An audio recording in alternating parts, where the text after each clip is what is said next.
Welcome to Catholic Homeschool Radio, where we begin conversations to help parents enrich their lives and make practical decisions for the future.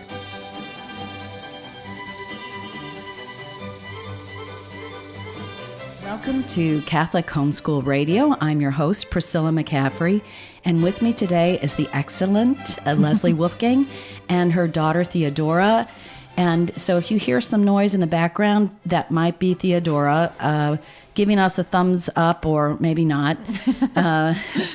I'm sure she's already more up on the issues than a lot of us are. Leslie is an attorney. She's a homeschooling mom and citizen activist, working very closely with her husband, Peter Wolfgang, with the Family Institute of Connecticut. Welcome, Leslie. Thank you, Priscilla. Thanks so much for coming on this bitter day, just a few days before Christmas. That's right. So I hope we're all in a good mood. Trump has also put us in a good mood, too. I'm in a great mood. Some surprising things have happened we just didn't think were possible. Right. But it doesn't happen out of luck. It happens because there are people out there doing a lot of footwork, and we thank you and your husband for doing that. Connecticut wasn't so great for Trump, but that's beside the point. We have people who are more informed because of the work that you and Peter do at Family Institute of Connecticut. So, we could talk a long time with Leslie about the issues. There are probably better venues for you to find out about those issues. But what I'm interested today in is talking more about how to be a good citizen. And even in a state like Connecticut, where we often feel that what we do isn't going to make much difference because it always leans left. Mm-hmm. But at the same time, I think all homeschoolers, all our families out there, the moms and dads, have to think in terms of being a good citizen. It isn't enough to say you're a good citizen because you follow the law. That's the beginning. Of course, you should follow, be cooperative in your society. But now we have laws that are subverting our culture, and I'm afraid that because we haven't been active, or because we haven't needed to be, we had laws that reflected our Judeo-Christian ethic. They were established. We had an established way of life, but now that way of life is under attack, and so we have to get out there and do something. But I don't want to scare people off either. The homeschooling moms are doing enough, and I want them to see. Well, I think you're right, Priscilla. We, as homeschooling moms, are very busy, and we've actually are doing the right things by prioritizing and putting our children first and their education first. And so it's about managing our time. And you really touched on something when you talked about us participating in our culture as being good citizens, as being more than just obeying the law. Being a good citizen includes voting and actively participating in the election process and supporting good candidates, raising up good candidates, teaching our children about the political process, because what I tell my friends is even if you are in a deep blue state like Connecticut, God has put you here for a reason. He's put you here at this time and place for a reason. And all we can do is our best. With the tools that God has given us. We have this great gift of democracy in America. And so we want to be good stewards of that and not just obey the laws, but also participate in the political process the best we can. Now, I'm a homeschooling mom of 7. And so I have very little extra time to actually hit the pavement or go out and stand on corners or seek out good candidates. But I can certainly talk to my other homeschooling mom friends or use social media to help spread the word about good candidates and the issues that are important to us. And even if the big elections are going to go blue, there's a whole lot going on within the state where the so-called little people have made a huge difference. So let's talk about what's happened in Connecticut, because it really is incredible what Family Institute of Connecticut, your husband's organization, it's incredible what they've been able to do over the years. And so I want to talk about some of those issues and how you got people to come in and help, and how that made the difference. So let's talk about, I was involved a little bit in assisted suicide. So explain to our listeners what that was all about. Well, assisted suicide, as people have probably noticed, is becoming, is popping up more and more on our radar.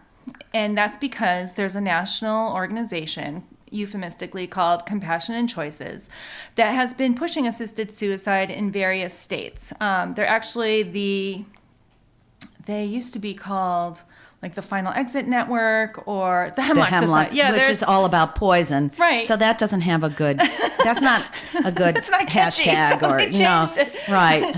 Anyway, so they chose Connecticut as a state where they thought that they could change our laws to make assisted suicide legal.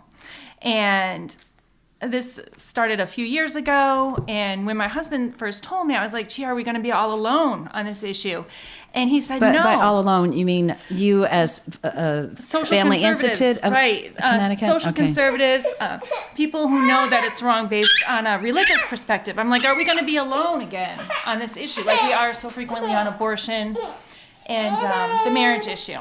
Anyways, he was like, no, we have some allies, and they include people with disabilities. And a lot of our friends with disabilities are on the left. So they don't share our viewpoint on any other issue except on assisted suicide because they recognize the dangers. So one of the great things about this has been making new friends with people who are different than I am and who I usually hang out with, people who have disabilities who want to oppose assisted suicide. So anyways, we work. And help to motivate you all the more, too. Oh, absolutely. Well, my husband says on the abortion issue, when you go up and you talk to people and you advocate for people who have not been born yet, these are people you haven't met, people you'll probably never meet. Right. But when you advocate against assisted suicide, you can actually meet people with disabilities who are in danger from these laws. So it's really eye-opening. So that's kind of, we started working with and making friends with people who have disabilities and organizing people. And one of the great things that I can do, from home is, I enjoy writing. So I can write letters to the editor and just talking to my friends about the issue. When I go to homeschool group meetings, there'll be, 15 mothers there, and who also have an interest in the citizenship and what's happening up at the Capitol. And okay. I get to talk to them about assisted suicide, and before you know it, more people are writing letters and offering to come up to the Capitol on a rally day. So, all right. So you get people to write letters to the legislators. Oh yeah. And then to show up, because there's been a committee meeting. In Connecticut. What happens? What's the first thing that happens? Someone introduces, would it be called a compassionate? What are the euphemisms they have for their aid and dying their bills? a lot. Aid and dying so a lot of bill. times Okay. it's a bill to. I mean, of course, they're going to word it in the most favorable way for themselves. Right, so it's of usually course. like a bill to help aid in dying for people who are painfully dying anyways, Yes, of or course. something I like know. that. And so, anyways, but if you pay attention to the Family Institute of Connecticut or your other local similar group, they'll let you know that a bill's coming up. And in a lot of states, you do have an opportunity to go up to the Capitol that day. And hey, it's a great education for your kids too, to not be afraid to go up to the Capitol. And you know what? A lot of these legislators want to see you. They want to know how you feel about the issues, and they don't really know unless you show up and write to them. Of course, writing a letter is great, but showing up is even better because it shows a level of passion. Well, I was almost disappointed last year because the issue didn't come up. And I was all ready to bring my daughter, who was a senior in high school, up there, since I had been up there the year before when somebody brought up the issue, and then it was killed in committee. Is that Yes, right? right.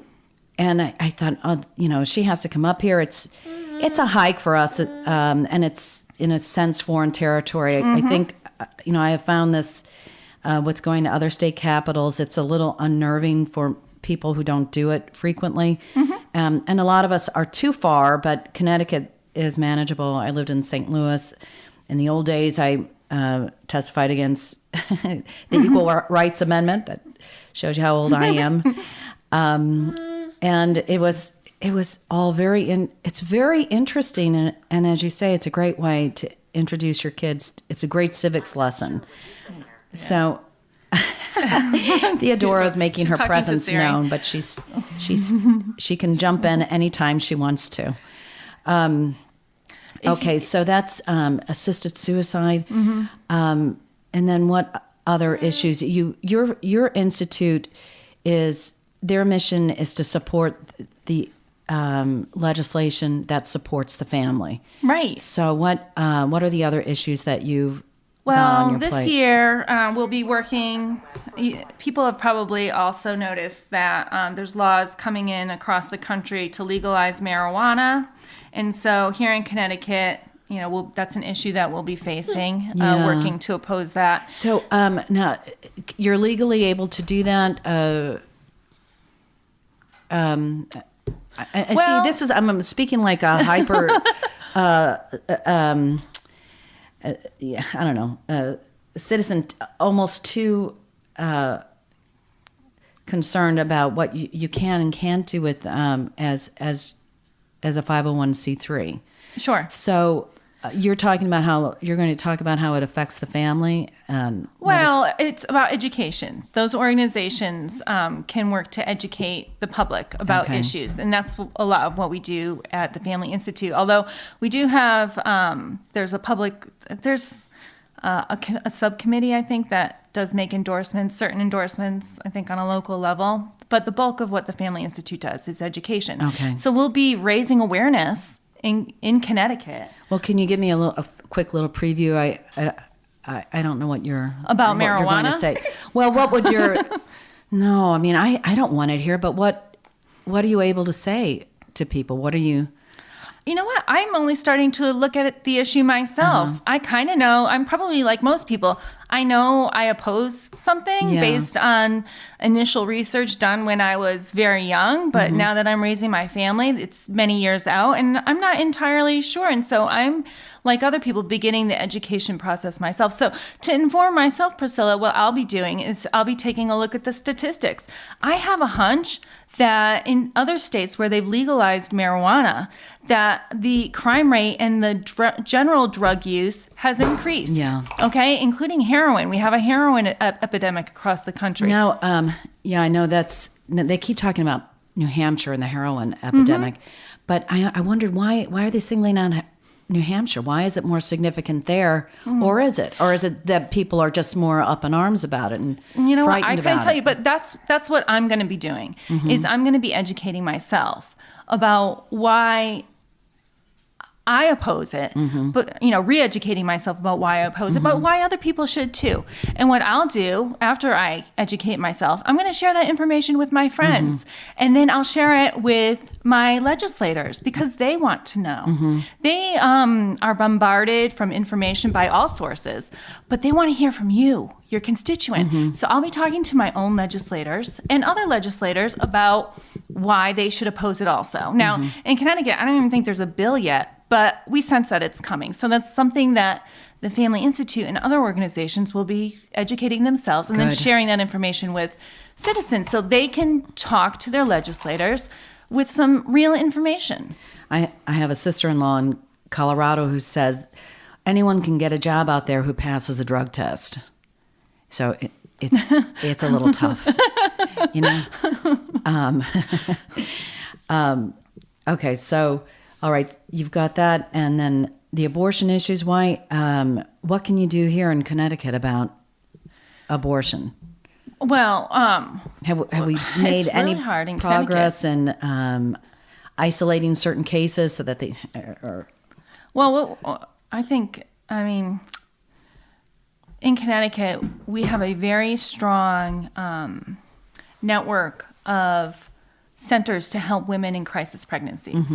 And so what has been happening is the organizations who are in favor of abortion have promised to persecute or to limit, to investigate crisis pregnancy centers because they see them as a threat. They've been saying that for a couple of years. And so what we try to do is maintain vigilance. We're trying to, monitor for legislation, but also share with legislators all the wonderful things that crisis pregnancy centers do. So again, I would encourage people, when you have an opportunity to talk to a legislator, and they go out into the community all the time, and if you know a story about a crisis pregnancy center, maybe you've been helped or a friend has been helped, don't be afraid to share that with the legislator, because they need to know, but these are outgoing people. They want to know. They want to hear from you. So if you tell them a favorable story like, hey, there's a crisis pregnancy center in my area, and I know a lot of women who have been helped, that can go, we're always going to be outspent.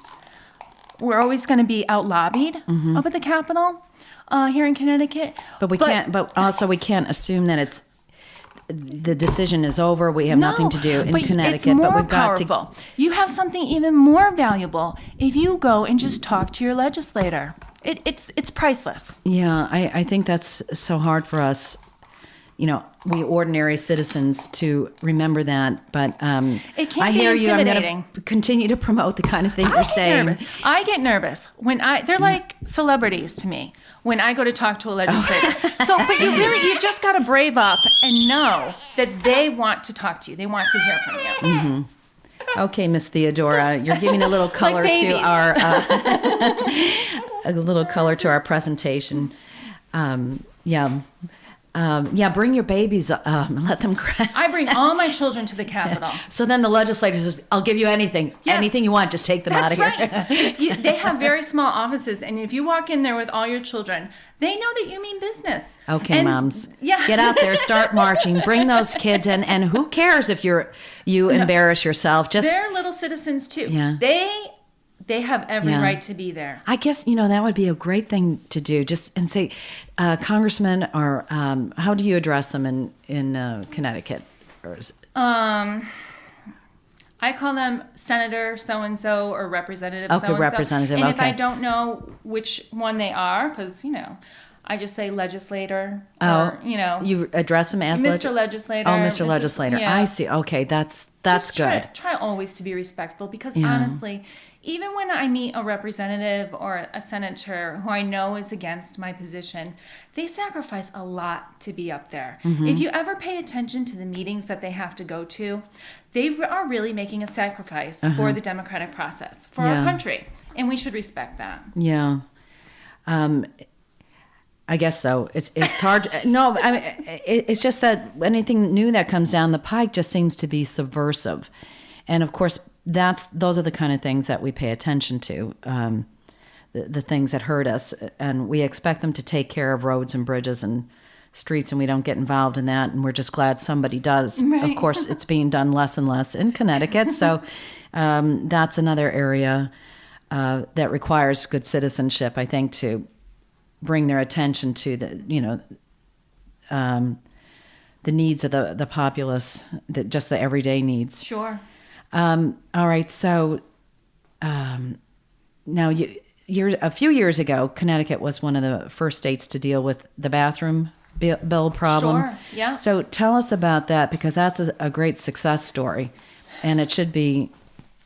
Well, in Connecticut, we lost that battle in Connecticut. I'm sorry, I wasn't here. But oh, well, you know what? We did have some success in that there are some provisions in the law to exclude, religious centers, like churches can have separate but equal bathrooms. We had a huge success on the gay marriage battle, in that there's exceptions for religious institutions. So, like organization like the Knights of Columbus wouldn't have to host a reception for a gay wedding.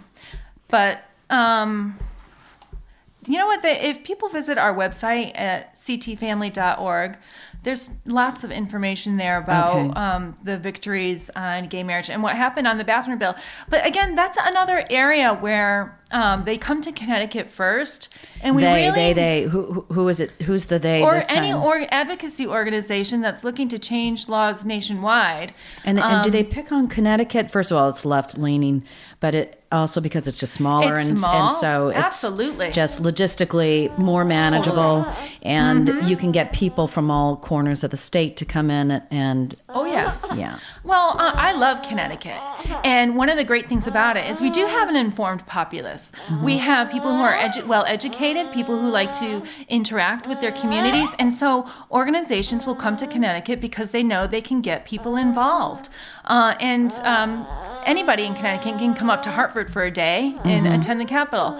So that's why they target Connecticut, and also, yes, because it's more left-leaning, and so they view it as like low-hanging fruit. Okay, so what have been their victories in the past, we'll say 10 years? When did Peter come on to the scene? He's been the executive director of the Family Institute for about 10 years now. Okay. Yeah. So over the past 10 years, what are the victories on both sides? What are the issues? And Well, we felt like we did defeat gay marriage up at the Capitol every year until the courts imposed it here in Connecticut. And even then, when it went back to the legislature, we scored some victories for protecting religious freedom, some major victories. We had the strongest protections for religious liberty than any other state here in Connecticut. And how were you able to do that? You got a legislator who could introduce an amendment? I think the way it happened is, we talked to some legislators, and at the time, where the gay marriage movement was, the talking points were always that we don't want to take away anybody's religious rights. And so, we were able to insert those protections in a bill, and it passed. This was just a few years ago, before we were accusing everyone of being a bigot. Right. You either think like me or you're a bigot. End of conversation. Yes, right. So That's you where still we're were going. able to have A discussion about- right. Yeah, without Right. without that. So, and one of our other major victories was beating back the assisted suicide bill for 3 years, which, it's amazing that they're able to continue to bring up these bills, even though, we continue to defeat them. But that's up against hundreds of thousands of dollars being spent here in Connecticut on the issue. I mean, I would go up there sometimes and there'd be lobbyists all over, and they hire their own camera people, and they'd hire their own, they'd have every kind of assistant, and we'd be very scrappy,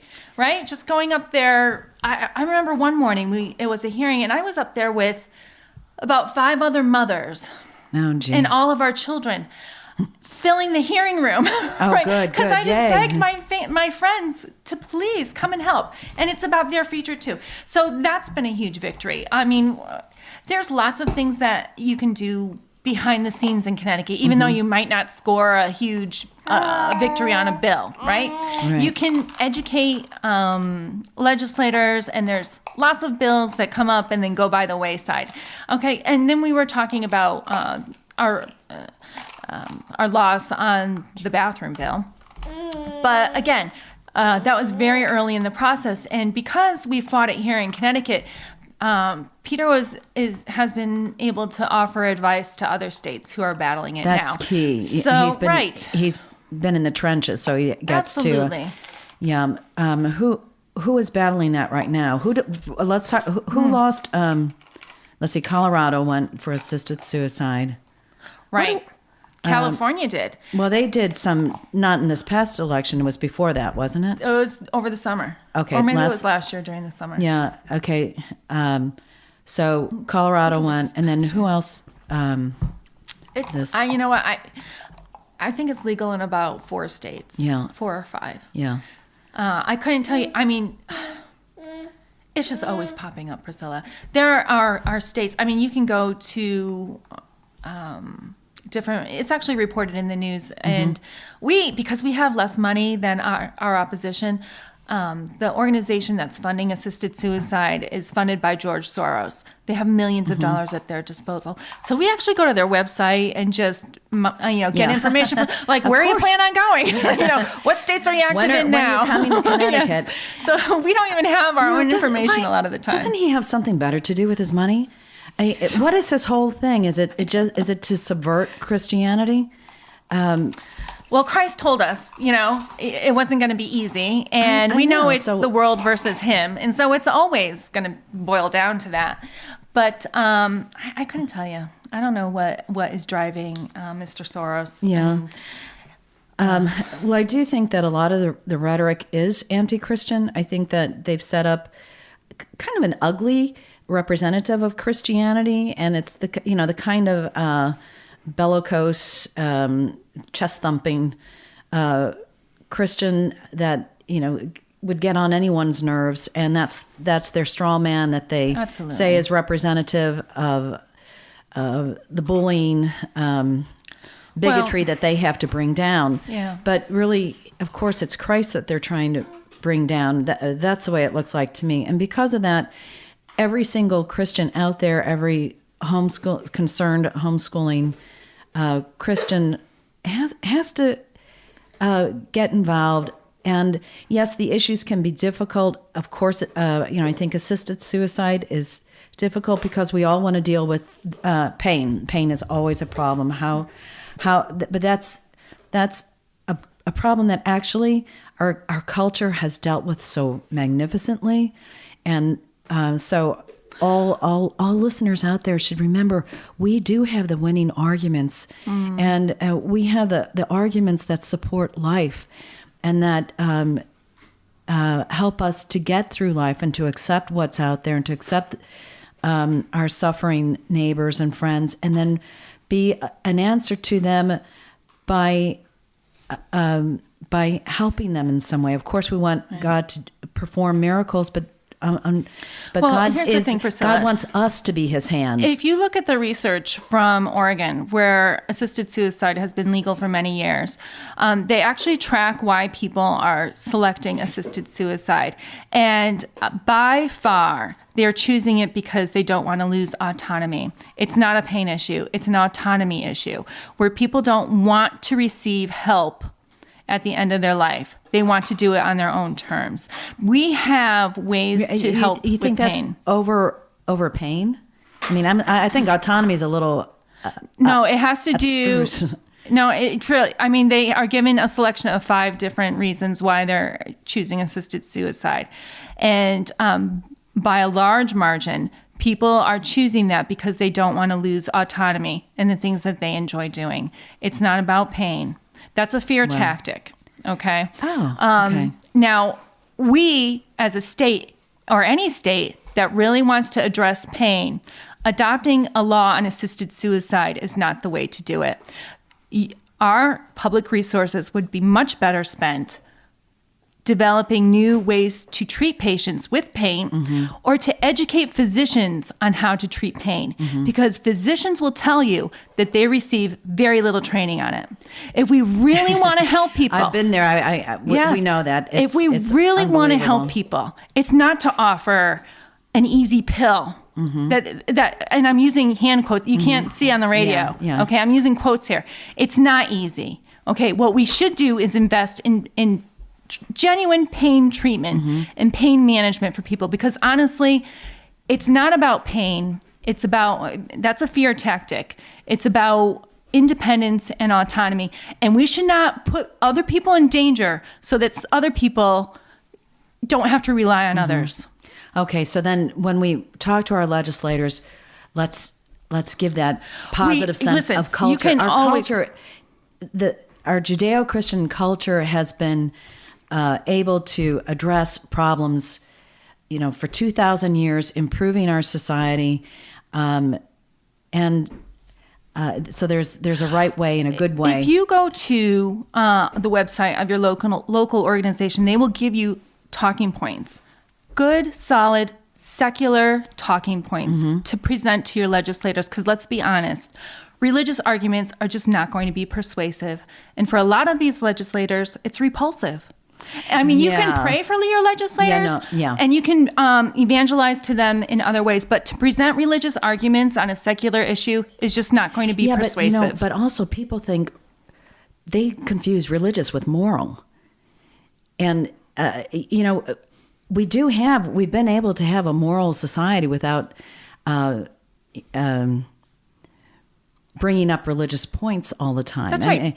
Yeah. Okay. Well, listen, Christ is the author of science and of truth.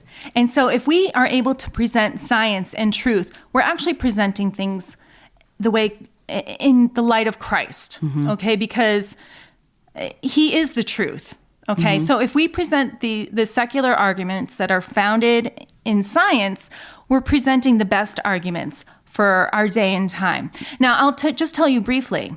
I used to be a pro-abortion atheist, okay? Now, I was brought to Christ through the issue of abortion. Somebody presented to me the smart arguments about abortion in that it was bad for women.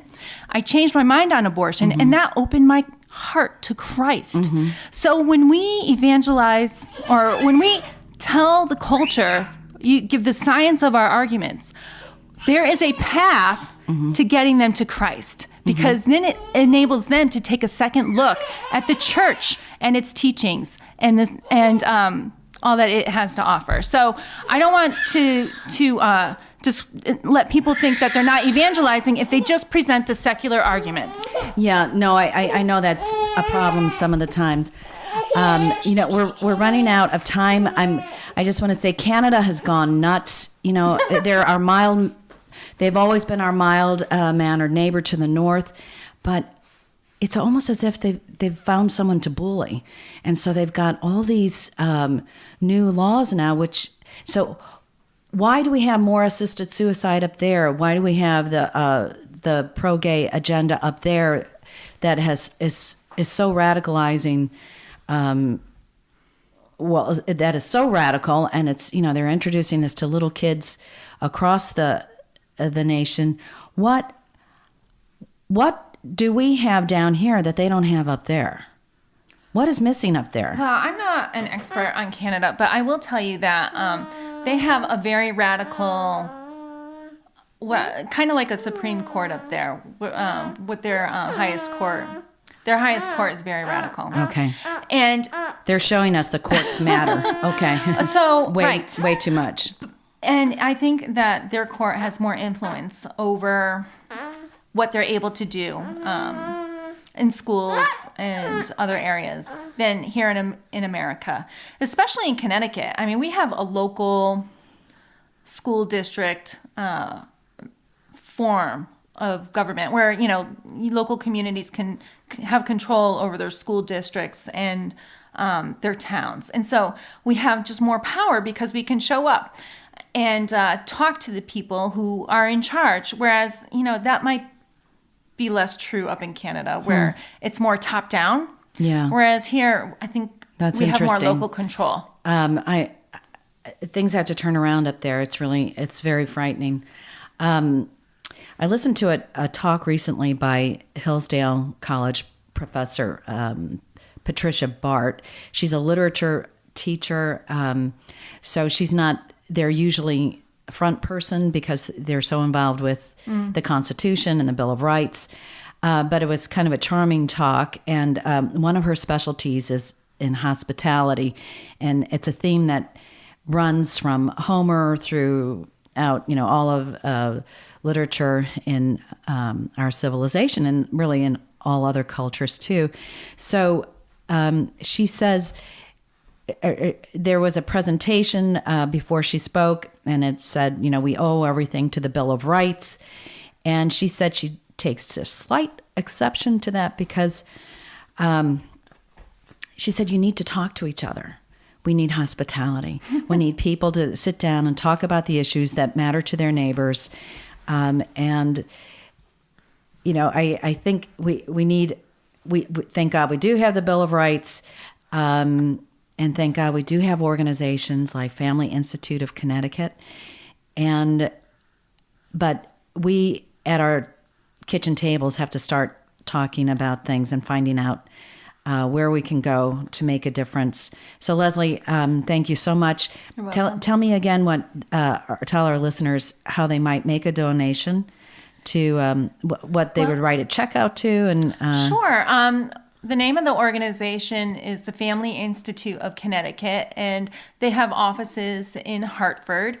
And so if you search for their name on Google, you'll be able to find their address. I'm going to kick myself. It's not like on Buckingham Street, but even easier, if you go to their website, visit their website, you can make a donation online. And we have many links on the website for donating. We're having our Christmas fund drive right now, where donations will be matched by a benefactor. And so you'll get to double your donation. And so, again, the name of the website address is ctfamily.org. Leslie, thanks so much. Talk to you welcome. later. Bye now.